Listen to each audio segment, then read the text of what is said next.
let's get some centre ground. Not politically, but just if we can move into the centre area if you can, inshallah ta'ala.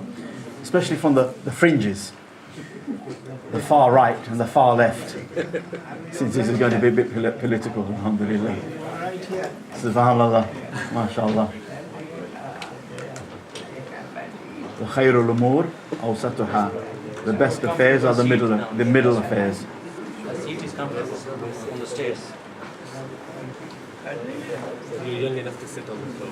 I know you. Okay, let's begin to settle. Someone asked me this Friday at Jum'ah, why didn't I discuss in the Jum'ah khutbah this issue about the movie or the film that has been made about the Prophet sallallahu alaihi wasallam, denigrating him and vilifying him. And I said, how many people do you know that know about it? He said, actually, I don't think many people know. I said, that's the reason why I didn't say anything. Why stir up a hornet's nest? They say, let sleeping dogs lie. Nevertheless, it seems to me that over the last 2 days, since Friday, it's got quite extensive media coverage. So I thought to myself, well, actually, these events do happen regularly in one way or the other. I'm not saying weekly, but they do occur quite frequently. What do I mean by the events? Well, let's start formally. Bismillah ar-Rahman ar-Rahim. Inna alhamdulillah nahmaduhu wa nasta'inuhu wa nastaghfiruh. ونعوذ بالله من شرور أنفسنا ومن سيئات أعمالنا من يهده الله فلا مضل له ومن يضلل فلا هادي له وأشهد أن لا إله إلا الله وحده لا شريك له وأشهد أن محمدا عبده ورسوله أما بعد. So what we're going to discuss today, the title of the talk was Insulting Islam. What should be our response? Insulting Islam. What should be our response?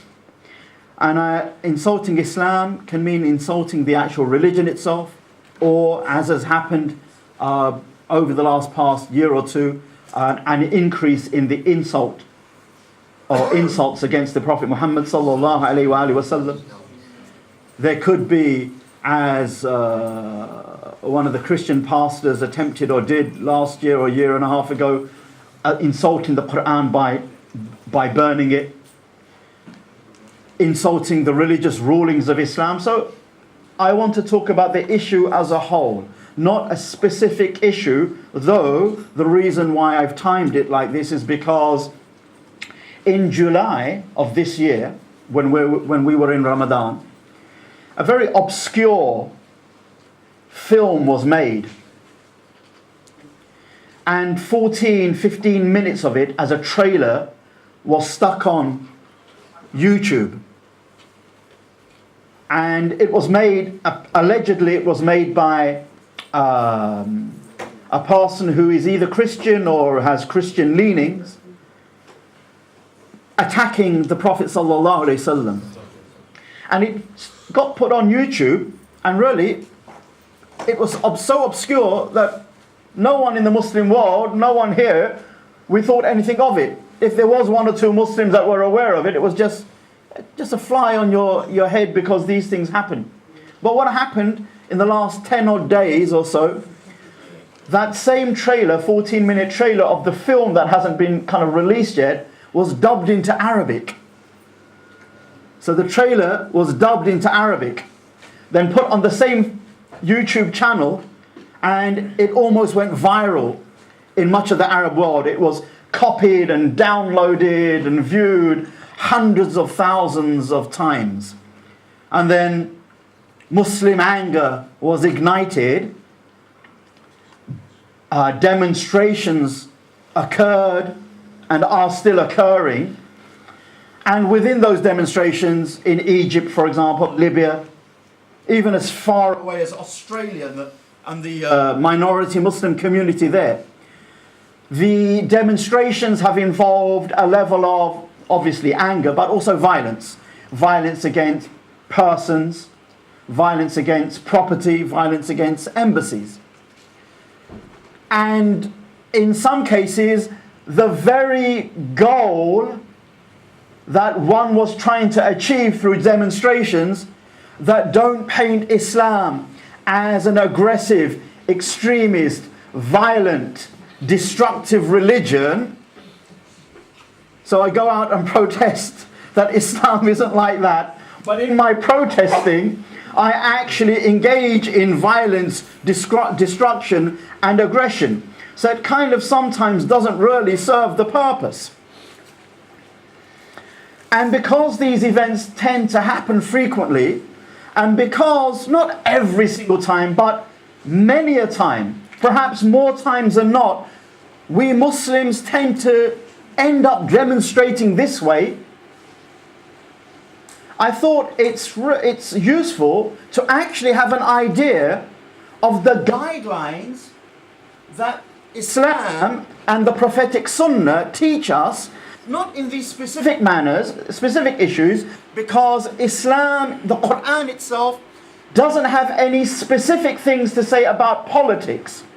It gives you it has specific things to say about so many things about mu'amalat. And it's not that it has no specific things to say about siyasa, but the Quran and the Sunnah generally has left siyasa to do with broad outlines and principles and the underlying fundamental principle of maslaha and mafsada, mafasid and masalih, pros and cons, benefits and harms. It doesn't even have one single way to elect a Muslim caliph. So Abu Bakr radiallahu anhu was elected by appointment of the Prophet ﷺ himself through an ishara, an indication which was pretty clear. I mean, you didn't really need to be a Sufi to understand what was trying to be said. And Abu Bakr radiallahu anhu then nominates Umar radiallahu anhu. And Umar radiallahu anhu nominates a shura of 6, and they decide amongst themselves. The 6, 3 of them stand down, 3 of them left, 1 of them stands down, 2 of them left, 1 of them stands down, 1 is left. And then, and Uthman radiallahu anhu was the standing. And then with Uthman radiallahu anhu's assassination, the people just instinct that Ahlul Halli wal Aqd, the people of worth and significance who have a status in society either because they're scholars or they're wealthy people or they're in times later to come generals and captains, but in the early days we didn't have generals and captains. Those Ahlul Halli wal Aqd that can make political decisions for society and make them stick, they were intuitively clear that it's got to be Ali radiallahu anhu. So after the assassination of Uthman radiallahu anhu, the people, not people like you and me, the people who have some type of political clout because of their religious knowledge and standing or their wealth and standing, they come to Ali radiallahu anhu and say, come on please. And he kind of begrudgingly goes for the caliphate. So there's no one particular way even. Okay? What I'm trying to say is Islam tends to give us guidelines, principles, values, and objectives to reach rather than specific ways. So here what I would like to do is, we'll start with this in mind, that it seems quite ridiculous to the sensible mind, I suspect, to try to defend the Prophet ﷺ by offending his teachings. One can't defend the Prophet ﷺ by offending the Prophet ﷺ and his teachings. So the question then that needs to be asked is, what teachings did he ﷺ come with that can apply in these given situations? That is to say, are we allowed to demonstrate? And are we allowed to burn embassies? And are we allowed to burn flags? And are we allowed to? This wasn't a government film. This was a film of private individual or individuals. But actually we focused our sentiments on anti-Americanism. And many of you who know me know that I'm not kind of like too fond of the United States of aggression. But nevertheless, you know, it has to be fair is fair. It has to be fair is fair. Not everything bad that happens in the world, let's blame America and bring out the anti-American flag. Okay?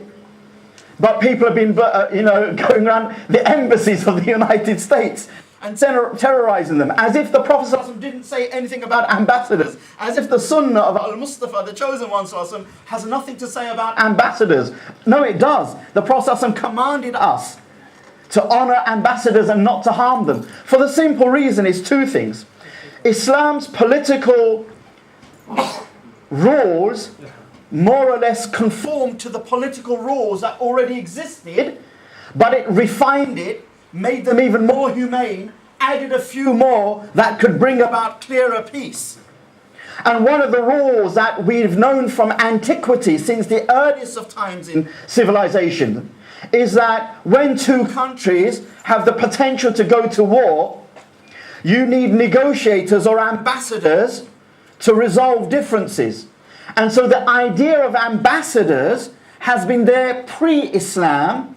And when he, sallallahu alaihi wasallam, came with the teachings, he continued to tell us to honor ambassadors as a must, because harming an ambassador is a way of one country saying to the other, actually, I'm going to go to war with you.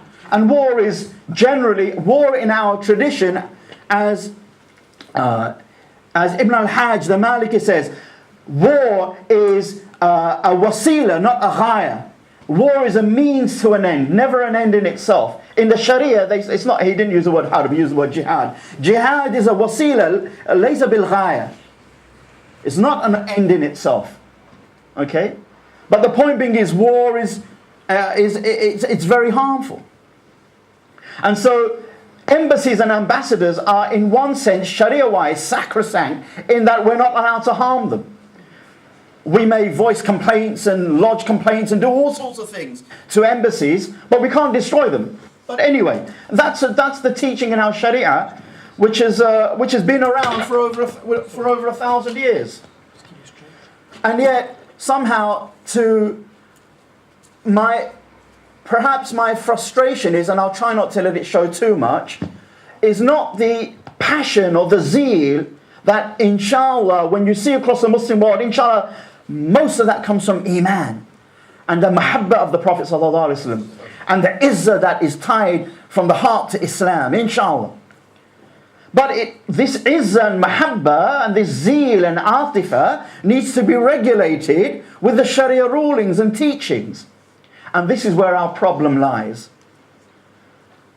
It's not that we lack zeal. Some of us lack zeal. We're a bit slow off the mark. Some of us don't lack zeal, but Allah has blessed with great wisdom and insight, so you don't see them running around like headless chickens. Okay? But those who, we have so much zeal, we have very little of that zeal being tempered by wisdom and religious teachings, as if Allah and His Messenger haven't said anything about politics, or politics has no place in Islam. On the one hand, politics is Islam, and on the other hand, let's not follow the Sharia in politics, because there isn't any Sharia. It's a huge dilemma. So what I'd like to do is just quickly 9 or 10 principles, points. Some of them will be well known to you. Some of them you would have heard in other contexts, but let's kind of keep it in this context. This context of demonstrations, burning flags, burning embassies, killing policemen, and generally being that type of, so not demonstrations itself at the moment, but the kind of violent type, for the sake of Islam. Okay, so let's start with the first one. Principle 1, that actually Allah has told us 1400 years ago that you will hear many things that really hurt you from the people of the book, from the mushriks, from the non-Muslims, about your religion and things that you hold to be most sacred. Allah subhanahu wa ta'ala says in Surah Al-Imran, 3rd chapter of the Quran, verse 181, of verse 186, أعوذ بالله من الشيطان الرجيم وَلَتَسْمَعُنَّ مِنَ الَّذِينَ أُوتُوا الْكِتَابَ مِنْ قَبْلِكُمْ وَمِنَ الَّذِينَ أَشْرَكُوا أَذًى كَثِيرًا وَإِن تَصْبِرُوا وَتَتَّقُوا فَإِنَّ ذَلِكَ مِنْ عَزْمِ الْأُمُورِ. And you will certainly hear much that grieves you from those who received the book before you and from the idolaters. But if you are patient and have taqwa, then that is the determining factor in all matters. So it's not like it's a new thing that the non-Muslims have decided to insult the Prophet ﷺ. This happened in his very lifetime. from his name, from his beautiful name, Muhammad sallallahu alaihi wasallam, the mushriks were calling him Mudhammum, the one who is full of dham, blame, censure, ridiculed. And in Bukhari we hear the Prophet said, what an amazing thing, that they curse Mudhammam, this blameworthy one, and I am Muhammad, meaning they're cursing another man, not me. Of course he knows they're cursing him, but he's just kind of trying to just turn the tables a bit, a case of a bit like sticks and stones. Point being is, Allah has told us that this will occur from the non-Muslims, from time to time, sometimes more frequent than other times, and sometimes more hurtful than other times, sometimes more vicious and vilifying than at other times, but it will occur. And we are just in that stage in history where the Western world is coming out of its religious roots, respecting any religion, respecting Jesus Christ alayhi salam, respecting his mother Mary, respecting God, respecting Bible. So all of that has gone, even in the United States, even here. Okay? So when the home religion is fair game, foreign religions, even more so. So we shouldn't get so riled up. How dare they? Allah said it's going to happen. But if you are patient doesn't mean you resign yourself to the situation. I can't do anything about it. I won't do anything about it. That's not sabr. Sabr is doing the responsible action, but in a way that doesn't violate the Sharia or go against the way of human decency. So if you are patient and have taqwa, and what is taqwa? In the end, however else we describe taqwa, okay, as God consciousness, God awareness, molding your life around this awareness of God, but it actually comes down to doing what Allah commands and keeping away from what He prohibits is actually the asl of taqwa. And some of the Sahaba defined it exactly like that. So if you are patient, you restrain yourself against behaving in an unthoughtful, reckless way, let alone disobeying Allah, and you have taqwa, that is, you're obedient to God, that is the firmest determining matter in these affairs. That's what will determine Allah's help or the lack of. Point one. We will hear things that will grieve us, and I suspect, as many of you will suspect, that will increase at least for the next few numbers of years. Yes, we may argue about freedom of speech with responsibility, but at the moment, the West hasn't quite worked out how far does liberal freedom stretch in this area. It's still work in progress for them. For some, sky's the limit. No, liberal freedom, absolutely, itlaqan. For others, they're beginning to intuit that actually there must be some level of freedom of speech beyond which it needs to become unlawful. And there is that kind of discussion about Holocaust denial, and 17 countries in the world, not including America or Britain, have now made it a legal crime to deny the Second World War Holocaust of the Jews and Nazi Germany. So clearly somewhere in the liberal discourse there is an idea that certain things that are said will be illegal. Okay? But leaving that aside, it's still work in progress, and there are a lot of people out there who want to say a lot of things about Islam for various reasons. Most of them are not good. So we are going to hear things from those who are given the book and the idolaters that will grieve us, but be patient and have taqwa. That is the determining matter in these type of affairs. Rule 1. Rule 2.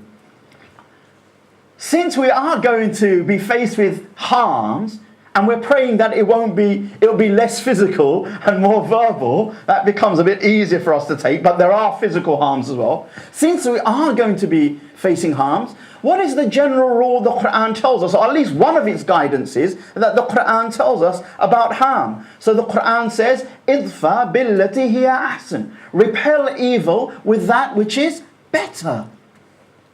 Repel evil with that which is better. So it's not that embrace evil, let evil slap you around. No, repel evil.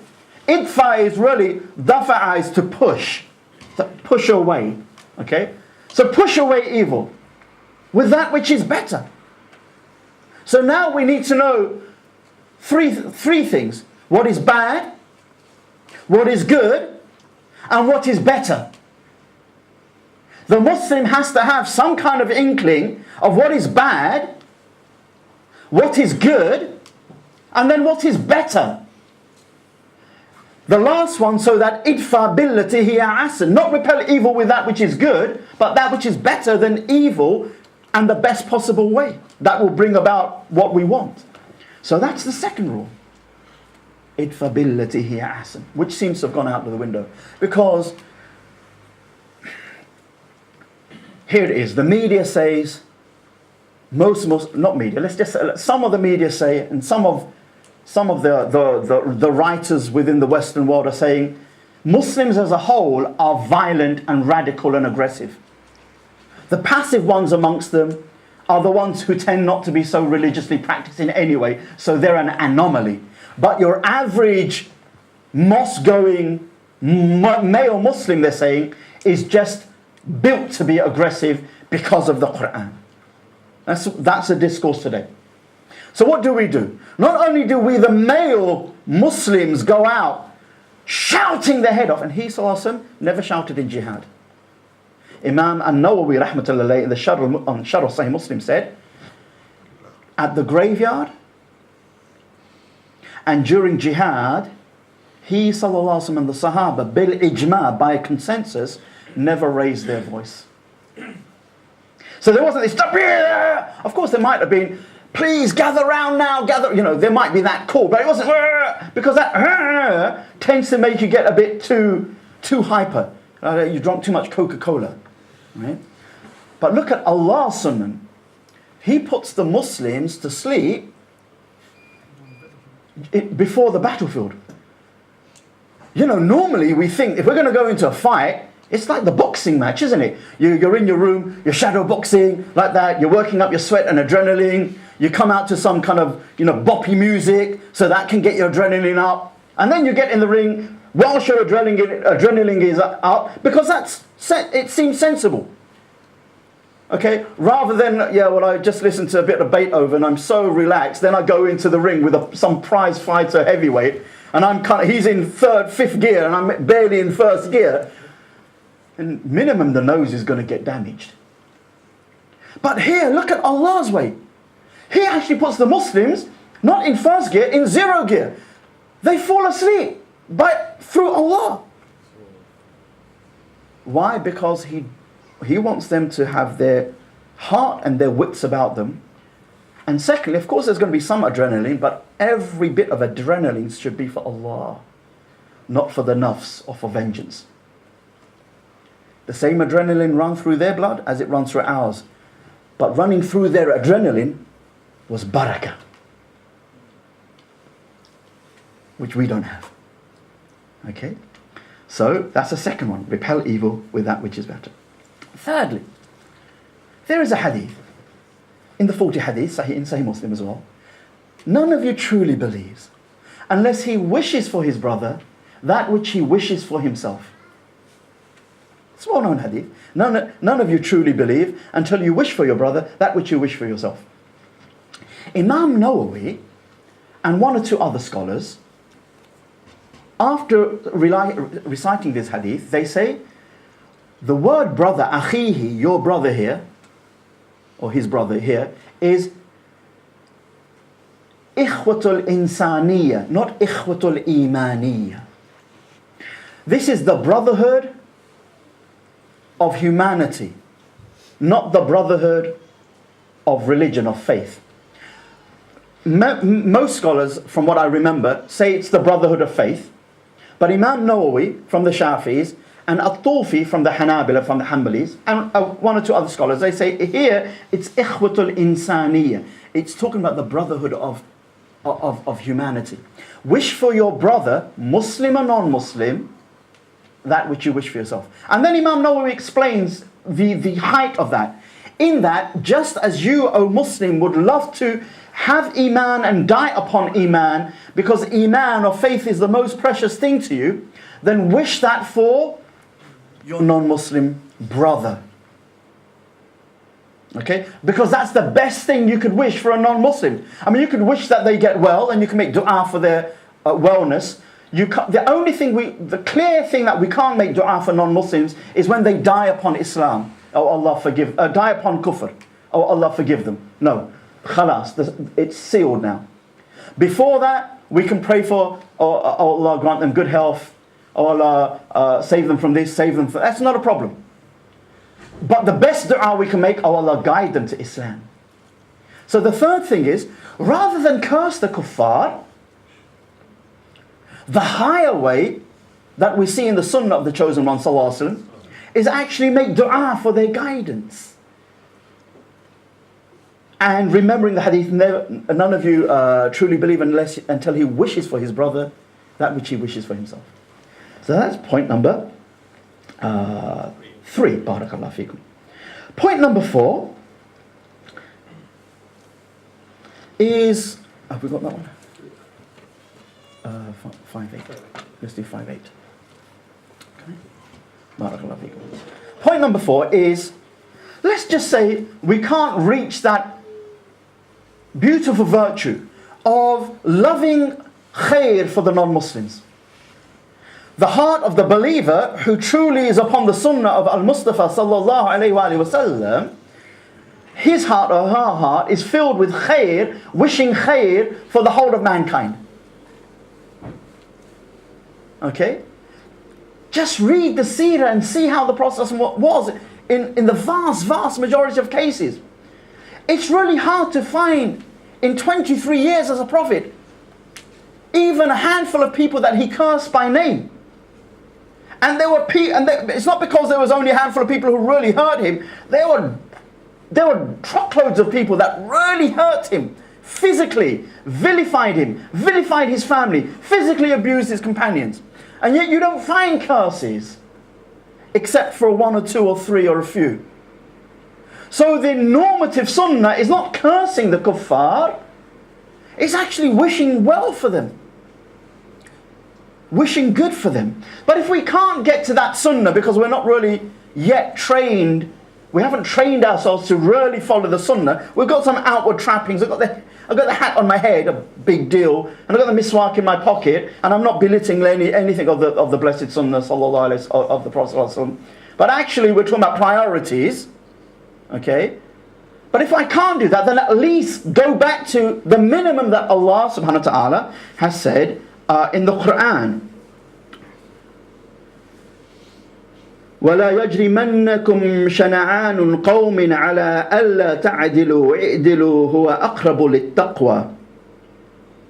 Never let the hatred of people swerve you from justice. Surah Ma'idah verse 8. Never let the hatred of people swerve you from justice. Be just. That is closer to taqwa, to piety. So even if I have nafra, I loathe a people, then I'm still commanded by Allah to be just. To put, and justice, what is adl? Putting everything in its correct place. So a stone or a firebomb against an embassy is not the correct thing in the correct place. That's not justice. The law enforcing agencies of any country, the police force to regulate a riot, or the army to regulate they are not legal targets in the Sharia. To wish to harm them is against justice, against Islam. And I repeat, I don't say these things, let me qualify that. I hope, because the nafs is a really dreadful thing, I hope I don't say these things to score points with the non-Muslims. I don't have a political role in society as such. I'm just a religious teacher, more religious, less political. But those of you who do have political stake, you can't speak like me. Because politics demands a little bit of being savvy with your words. But here's just the kind of straightforward religious teacher. Doesn't have to be so savvy with his words. So I'm not saying these things to score kudos points with the non-Muslims and with this. Khalas, this is our deen. I would love to live in peaceful coexistence with everybody, but not in a state of injustice where one person has got his foot over the other and that's it. Absolutely not. Otherwise, wallahi, in my heart, I would love peaceful coexistence, but not because I've been told by the liberal West that's a good thing. Because I actually feel that as a reading of the Quran and of the Sunnah of the Prophet ﷺ and his seerah. So it's not about scoring points. It's about understanding the Sharia so that we can get to taqwa. Without which, khalas, we have no affair. We have no affair. We have no hope. So, fourth thing, if we can't get to that level of wishing khair, and there is that nafra politically, well, at least get the right person. What has the American government got to do with this particular thing? I mean, they got their hands in a lot of pies that we don't like, no doubt at all. But this particular film, khalas. Yeah, maybe there might be one or two people in the whole of that government institution that might have funded and whatever, but it wasn't a government project. Okay, so at least get the right person or persons. And even then, not permissible to go beyond the bounds. Okay, so that's the next point. That never let the hatred of a people swerve you from justice. Could you just clarify that you don't also mean that you can get that person who has done it? Barakallahu fikum. Yeah, and Dr. Salim is saying that, of course, if someone has done wrong, the Muslims are believers in nomocracy. Not no democracy, nomocracy. Nomocracy means the rule of law. The Muslims are believers in the Sharia, the rule of Allah's law. In the absence of Sharia, the rule of some law that stops society imploding on itself through anarchy. And therefore, whenever there is punishment to be meted out, except in the classical days, it doesn't apply in this country because it's against the law anyway, except in the classical days where a master could discipline the slave, or parents could discipline their children, okay, by spanking them, and even that is forbidden nowadays, then the rest of punishments have to be carried out through the due process of law. We have no concept of vigilante justice in Islam. Absolutely not. And the Prophet ﷺ, the Quran itself, the Sahaba themselves looked upon the masses of Muslims as the reckless herd. Yes, they're Muslims, they're my brothers, but you put them together and they are the reckless herd. Untutored, unspiritual, uneducated, un-Islamically seasoned. Okay? So don't think that we're out of that fold. We're still part of that sheep pen. Even if we know that someone's done wrong, it has to go to the due process of law. Fifthly, in the midst of battle, it's either Uhud or Badr. I remember it as Uhud, but I could be wrong. Prophet ﷺ's molar tooth is wounded by, they're already trying to kill him. It's Uhud, yeah? They're already trying to kill him, he's in the thick of battle, and at one stage, something is smashed against his side jaw. Molar tooth is destabilized. Lots of blood pouring out there. There is blood also pouring off his noble forehead as well. And in the middle of that, Ibn Mas'ud radiallahu anhu says, it's as if I can see the Prophet ﷺ with this blood pouring out saying the words of another prophet of the past. O Allah, forgive my people, for they know not. The Bible will have it, forgive them, Lord, for they know not what they do. Okay? Forgive my people, for they know not. And he's saying that, not sitting down calmly and thinking about it, better to be kind than not to. In the thick of battle where he knows these people are trying to kill him. Surely there's a lesson in there for us. Point 5. Point 6. Which is already said, not to respond with curses, because Islam is, subhanallah, do we not remember Islamic history? Do you not know what terrors our deen has gone through from almost day one? Okay, we had quite a long period when we kind of like kind of were governing much of the earth and its resources, or a good portion of the earth. But subhanallah, we've had from the days of the Prophet ﷺ attacks. Then we had one of the most frightening episodes in human history, not Muslim history, in human history. We had the Mongols coming down from the steppes of Russia, and what we call it now, here through to Baghdad, and slaughtering us. And the biographers and historians at that time thought we could never recover. Alhamdulillah, Allah made us recover. Then we had we had crusades. We had colonialism, which seemed to be even worse than the Tartars. French colonialism was probably a tad more harsher than British colonialism, but it was all bad. Okay. And we thought, but still, look at us, subhanAllah. Islam is still growing, we're still reproducing, young people are still interested in the deen, mosques are still proliferating. We caused the religious revival in the West. We brought, Allah is Allah, Allahu Akbar. But just in the discourse of people, we brought God back into their discourse. As well, along with the atheists. Both together we brought God back two different ways. So, it's not that we shouldn't be grieving or worrying, but we shouldn't be so worried that it's like we can flout all rules. Because actually everything is unfolding according to a plan of Allah. Never will Allah and has Allah lost control of the plot. Of course, you and I know that, and you'll think, why do I mention that? It's because sometimes we behave as if He has. Sometimes we behave as if He has. Therefore, I've got to do this, we've got to do that. But brother, there's a Sharia rule. No, don't worry about that. It has to be done. Yeah, but actually, don't you think we'll be better off following Allah's law? Because this is a plan and decree of Allah. It's as if He is not.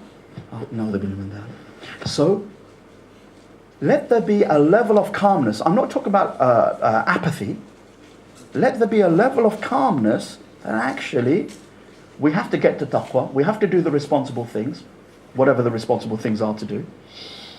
But actually all of this is according to a plan of Allah, and there are lessons we need to learn, and we need to get to that level of taqwa, and we need to get to that level of sabr and obedience. Point 7. Remember the rule of consequences. In politics, not just in politics, but I'll talk about in politics, remember the rule of consequences. Who remembers the rule of consequences? Don't put your hand up. Who remembers the rule of consequences? The Quranic rule of consequences. Anybody? MashaAllah, Brother Ilyas, I'm glad you disappoint me if none of my students put their hands up. Do you remember? Roughly, that will do. That do not curse other people's gods, because in return they will curse. Barakallah feekum. Barakallah, can you just find that? 6108. The rule of consequences in the Quran. Allah says, and this is the verse that Brother Ilyas was referring to, وَلَا تَصُبُّوا الَّذِينَ يَدْعُونَ مِن دُونِ اللَّهِ فَيَسُبُّوا اللَّهَ عَدْوًا بِغَيْرِ إِلْمٍ. Do not curse those upon whom they call on besides Allah, unless in their ignorance they curse Allah back. The Quran is saying to the Muslims that these manifestations of shirk on earth, these idols that they're bowing to, they're sacrificing to, they're supplicating to, they're placing their fears and hopes in, and their tawakkul in, and their great love in, and they're loving those idols as believers should love Allah, don't curse them. But it's shirk. Surely shirk should be cursed. Yeah, shirk can be cursed, but don't curse the idols. Why? Not because لِذَاتِهِ وَلَكِنْ لِغَيْرِهِ. Don't curse them because they can't be cursed in and of themselves. In and of themselves, they are foul. They can be cursed. I mean, they may represent righteous people in some cases who are pious, but just the concept of idolatry and idols is foul. But we don't curse them لِغَيْرِهِ for a matter that can come out of it. And it's mentioned here, don't curse the idols of the disbelievers or the mushriks unless in their ignorance they curse Allah back. And therefore the rule of consequence applies. If I know that's likely to happen and I curse the religious trinkets, the religious relics, objects of a people, and because of that they curse Allah back, I am responsible for getting Allah cursed. Not just with Allah, it could also happen with other than Allah. The Prophet ﷺ said in the hadith in Tirmidhi, let none of you curse his parents. Now of course he was talking to the Arabs, even the non-Muslim Arabs who already valued their parents, and at least if they didn't value their parents publicly, they would value their parents, because it was just Arab pride, okay, that you couldn't be a human being. I mean, you could kill your daughters and whatever, but don't ever mistreat your guests and don't ever abuse your parents. Otherwise anything else was like not a problem, okay? So the Prophet ﷺ says to those type of people who have these two great pillars of, of high etiquettes, don't curse your parents and always feed your guests well, big time. Never let any one of you curse his father. And that's an unimaginable thing to say. So they said, Ya Rasulullah, who amongst us would ever curse our father? He said, perhaps one of you curses the father of someone, and that someone curses your father in return, so it's as if you cursed your father. The rule of consequences. So let's extend that. So this is not Quranic as in the words or the hadiths, but I burn the flag of the United States, and people stand up to the stars and stripes. They swear by it, and then they become angry and they think, well, what Arab flag? So they can think of Pakistan and Crescent, whatever. But the one that comes into your mind most is Saudi Arabia, and it has the kalima on it. So they get it and they stomp upon it. As a result, as a response to me doing the same thing first with America, it's as if I stomped upon the kalima. That's the consequence. Subhanallah. And in politics, it's very seldom we Muslims think about consequences. It's as if they don't exist. It's as if this verse and these hadiths don't exist.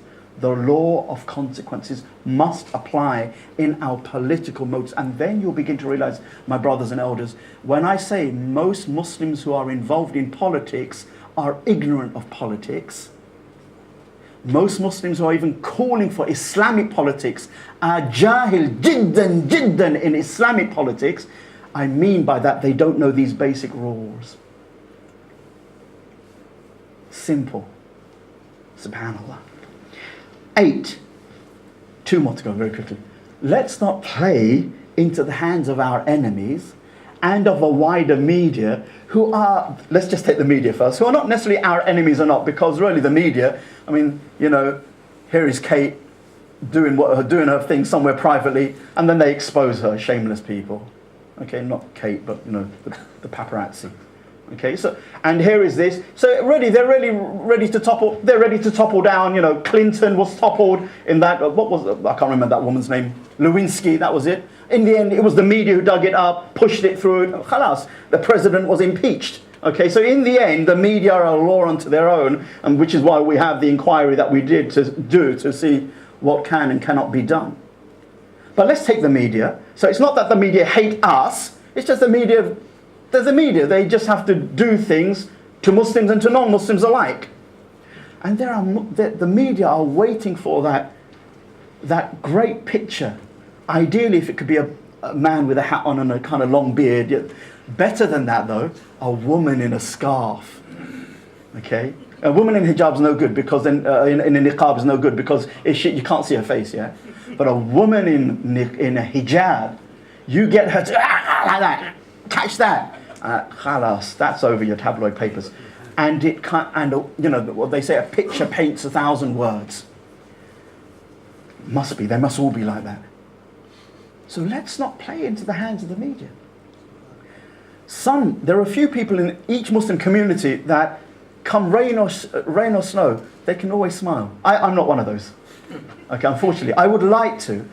There are a few teachers, like Sheikh Habib Ali, for example. He's smiling away and giving, even the most toughest of talks where he's got this smile on him. And it said that he used to have this smile but there were a few times that you could see that redness of his eyes. But point being is, let's not play into the hands of the media. We know what they're expecting, and we give it to them on a plate. We don't even tell them to work for it. We've given it to you free. Okay? And we're all doing that. And then we have enemies. We have enemies. This is not conspiracy theory, and not every non-Muslim is an enemy. We have non-Muslims who are not aggressors or hostiles to us, and we have non-Muslims who are hostile and aggressive to us.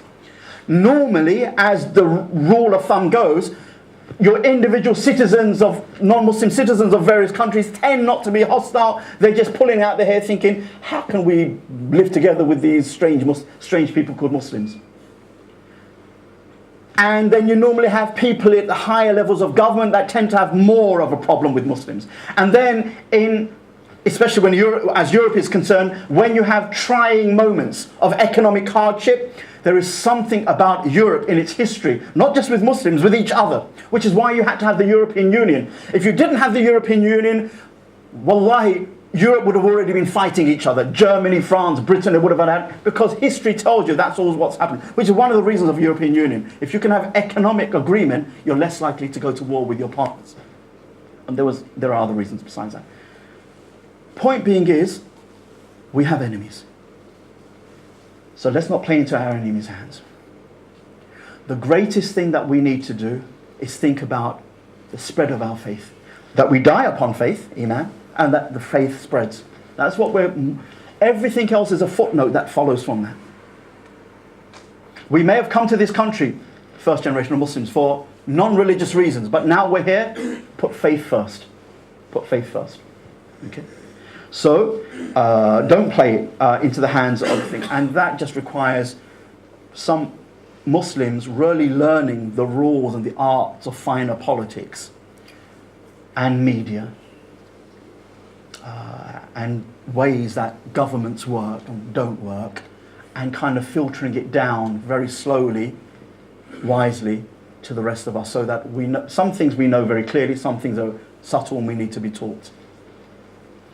Ninthly, it's the issue of responsibility or freedom of speech and responsibility. That's a discussion elsewhere. We Muslims need to understand, if we're going to get into this discourse, we need to recognize that as a rule, we accept as a rule freedom of speech. However, we also accept that every country and every culture on the face of this earth has always put a cap on freedom of speech. Different cultures, countries and religions have put different caps. Once upon a time in this country, you could go to Hyde Park, and as long as you had a box to stand on in Speaker's Corner, you could speak about anything and anybody except the Queen or the Crown, which was punishable by law. The law is still there, but it's not implemented. Okay? Everything has a cap. Some countries now have capped it with Holocaust denial. So we're saying that we should accept the right for our religion to be criticized. But let it be constructive criticism. Let it not just be if you've got something serious to say about Islam, come. And I'm sure we'll find a good, educated Muslim woman or man who can discuss with you. So, let Muslims be criticized. Let people criticize our religion, but give us a fair chance to respond. And give us the idea, do you want to do it on rational grounds? Then fine. But if it's just, you're moving the goalposts all the time, we don't like that, we do, then the country moves in its likes and dislikes like a yo-yo. That's hardly a basis to discuss anything. Okay? But if it's on rational grounds, bismillah. We'll even discuss the Sharia rules on rational grounds. But you have to accept a wider society. Every freedom of speech has certain caps, and all we're saying, reintroduce responsibility in freedom of speech. Not just to Muslims, responsibility to all. Where it fits, how it fits, that's a discourse for later. Finally, I mentioned it at the beginning, let's not defend the Prophet ﷺ by offending the Prophet ﷺ. Let's not defend Islam by offending Islamic rules. Just not right. It's almost hypocritical. Certainly, silly.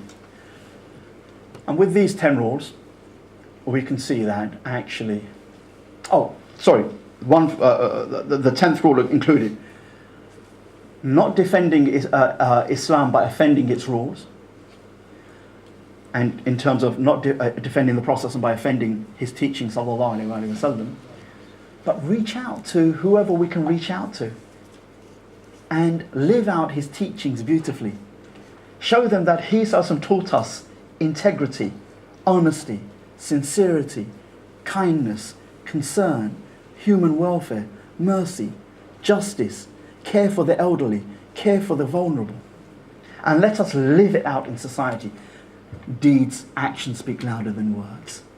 If I want non-Muslims to begin to be educated in who the Prophet really was, instead of the caricatured image that they get through media, it's not going to be happening by me demonstrating. That doesn't tell them anything much. In fact, it will just reinforce some of their negative stereotypes. But in my business, in my life, in my neighborliness, in my community. But you know what? Some of us are just not ready to do that. We Muslims have to wake up that we have a lot to answer for. We have a lot to answer for. We're just not ready to do that. Otherwise, how else do you educate the people? Or are they not worth educating? Has Allah said in the Quran somewhere that non-Muslims shouldn't be educated in Islam? Absolutely not. They need to. And these people need it more than ever. Wallahi, if this earth, if this planet needed the guidance of Al-Mustafa sallallahu alayhi wasallam, it's more than ever. Because there is a level of jahiliyyah that has been imposed upon human hearts and human souls in a way that transcends just the Arabian Peninsula in 7th century of the Common Era. Wallah. And finally, not as a 10th rule or as the 11th rule, as the rule of rules. Let me not spend an hour or two in political discourse and I can't even raise my hands in dua for a minute or two in sincere dua for the welfare of Islam and the Muslims. It rains, the Prophet says dua is accepted. Traveling, the dua is accepted. That special time on Yawm al-Jum'ah, dua is accepted. The dua of the oppressed is accepted. Dua of the fasting person just before breaking the fast, accepted. And so many things that the Prophet said, those times and those states of people are accepted. When was the last time we took that time and made a real sincere dua to Allah for the welfare of Islam and the Muslims? And here is the Prophet saying, in the thick of battle, "Oh Allah, forgive my people for they know not." He who doesn't raise his hands has no connection with Islamic politics. He who has never raised his hands in sincere dua, he's far away from Islamic politics as the Pleiades is from this earth, really. And he is about talk, not sincerity to God. And I fear for myself that I'm amongst them. But at least, if we're honest with ourselves, Allah will show us the path of healing. So inshallah ta'ala, the heart is hurt because the best of creation was insulted. Not only personified, they actually had a character playing him. That's haram. Okay. But it's haram even when the Iranian film, which won't mock the Prophet, but they are actually personifying him. There's an Iranian thing and there's a discussion about that. But they personified him and they vilified him in this trailer. And that's just a 14-minute trailer probably. But there is another thing, just one other thing. Why did we Muslims, I mean this doesn't apply to us because it was Arabs mostly, and Muslim Arabs, why did they have to go on these foolish social sites and download it hundreds of thousands of times? Why? Was there an obligation to see it? In fact, if anything, the Sharia is probably going to say it's haram for you to see those things, let alone spread it. Because it's worse than pornography. And you wouldn't say, oh, you know what? It's so bad, there's a pornographic site, www. Don't worry, bro, I'll text it to you. Yeah, you'd say, no, this is haram. Well, Prophet is being vilified. it wouldn't have been an issue, right? Probably wouldn't have been an issue had we just kind of ignored it. I mean, Egypt has got other things to get along with, right? And Libya has. And God knows what those minority Muslims, because I went to Australia and I saw the brothers, the Lebanese brothers, and the Lebanese brothers in Australia are like how the Asian Muslim community was here in the 1960s. It has the most million task, struggling big time, and has society against them. But that was in the 1960s in a liberalizing age. This is in a post 9/11 age where people are less tolerant about funny Islam. I find, and I don't consider myself a very political person, and I suspect that the Quran enlightens the human mind, not I suspect, I know, but I find a lot of what I hear is just either straightforward tomfoolery or absolutely stupid. Okay? And I don't see why we have to be like that, because Allah has given us intelligence. We can just sharpen our intelligence with dua and with being guided by the book of Allah subhanahu wa ta'ala. We ask Allah subhanahu wa ta'ala that He gives us a tawfiq to do what is right. We ask Allah subhanahu wa ta'ala to give us the patience to face the no doubt, the more of the challenges that will come. And whatever I've said which is correct, then it's from Allah subhanahu wa ta'ala. And whatever I've said which is wrong or incorrect, then it's from myself and shaitan. Subhana rabbika rabbil izzati amma yasifun wa salamun al mursalin walhamdulillahi rabbil alamin. If we can just have maybe 5 minutes for quick things. I would like to just say this one thing. Let's not try to prove how political we are and how much we know or not. But if there is some serious question, some clarification, some vagueness, some correction, then let's have that first, inshallah. Brother Tahajjud, bismillah. Just on the actual video itself, there are actually some reports are actually indicating that the actors and actresses who were involved didn't know what they were making. All right, okay. What's actually happened is they thought they were making a general one of those strange Disney movies, and they were overdubbed. So they come out now saying that this was something that then as well. So the brother is saying that there are some reports suggesting that the actors and the actresses didn't know what they were doing. You're saying, although it's pretty difficult to imagine that the lead person who's playing the Prophet didn't know. You know, they weren't told. This thing, they're actually, the dubbing seems to be actually naming the character. Well, we can wish them well, but we would also say to them that probably keep your heads low for at least a few years. That's why one of the presidents, she has said, and she's gone into hiding, she said that Subhanallah. my point I wanted to raise was in particular regarding Muslims. It's unfortunate that we don't think with our head, we think with our heart. And all the time. Most of the time, that is that goes astray. It doesn't remain within the bounds of Sharia, and therefore our responses are more emotional than anything else. Mm-hmm. I mean, whether burning the flag or hitting your own policemen and having battles with your own security services who are defending a foreign embassy or whatever. It is something that is their responsibility. And Prophet ﷺ's own life is an example of how he responded to vilification during his time. And Quran explains in many surahs of what names he was called, etc. And his responses were so calm that even just a simple reading of the Quran will make you think twice before you take any silly action. So it's the ignorance of Muslim masses.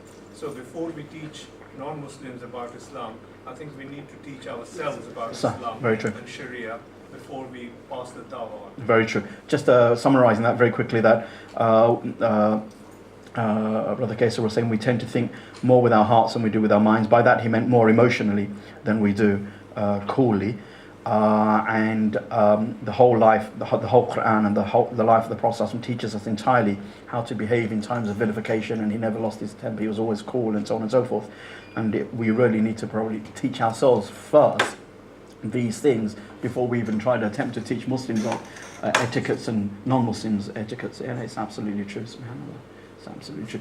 These 10 points, will be on the blog, thehumbleeye.com, thehumbleletterai.com.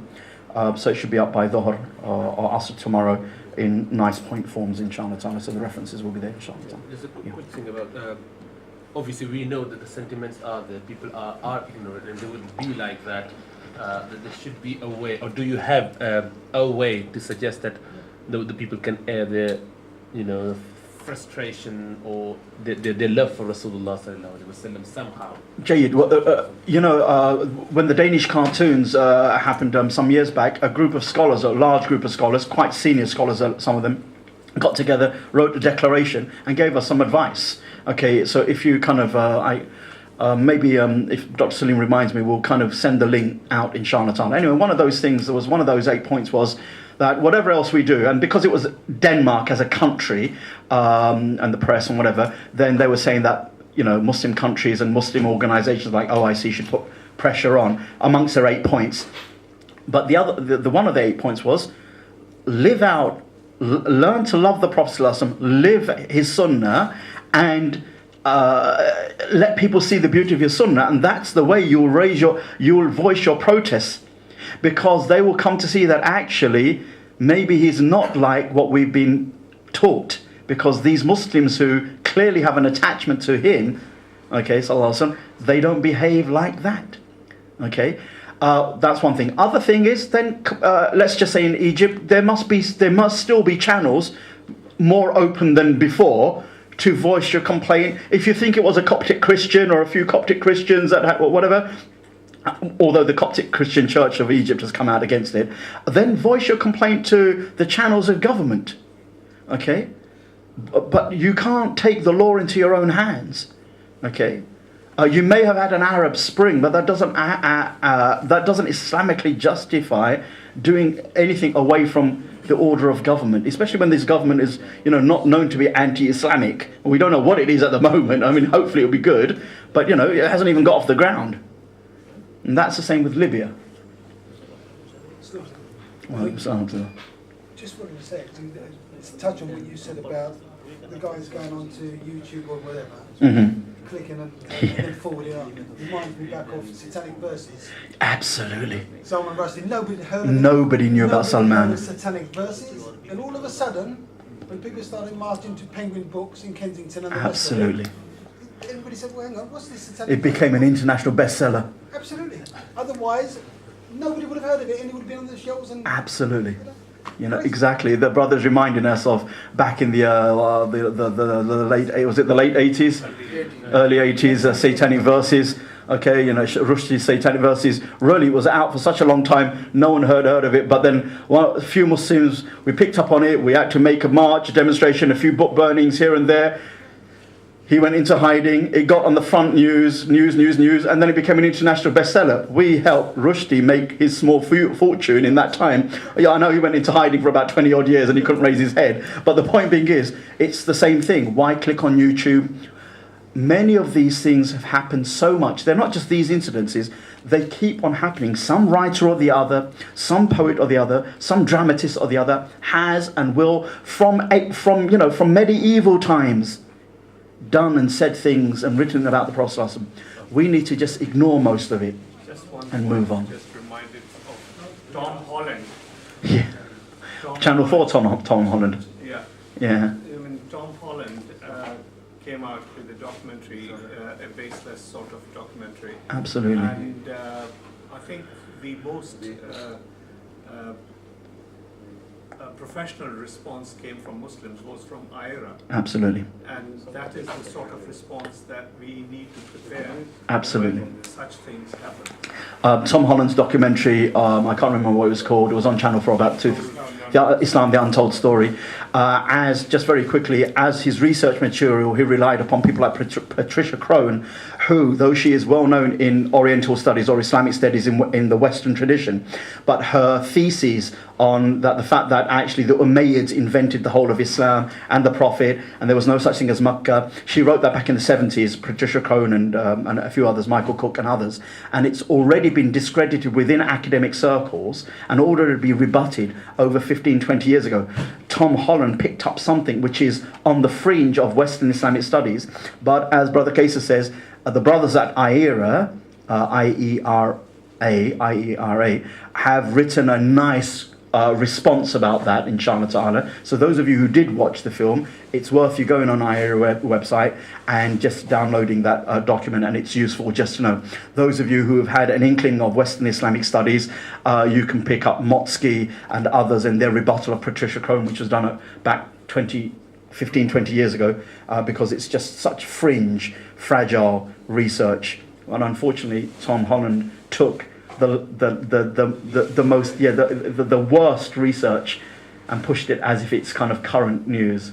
Allah knows best. We ask Allah subhanahu wa ta'ala for tawfiq. We ask Allah to guide us and to bless us. We ask Allah subhanahu wa ta'ala to put a keen love of the Prophet in our hearts, so that we can defend his sallallahu alaihi wasallam's honour through living out his sunnah and following his seerah and having his mahabba. Subhana rabbika rabbil izzati amma yasifun wa salamun al mursalin walhamdulillahi rabbil alamin wa jazakumullahu khairan wa assalamu alaikum wa rahmatullah. 7, 6, 7 verses from Holy Quran. Can I just write the chapter numbers? Yes. What number? Because I haven't got access to it. I can do two things. Oh, you haven't got it. Just chapters. You can take this. Okay. 3186. I suppose 3 is a chapter, is it? Yeah, 3 is a chapter. Yeah. Then 6108. 6, 1, That's about consequences.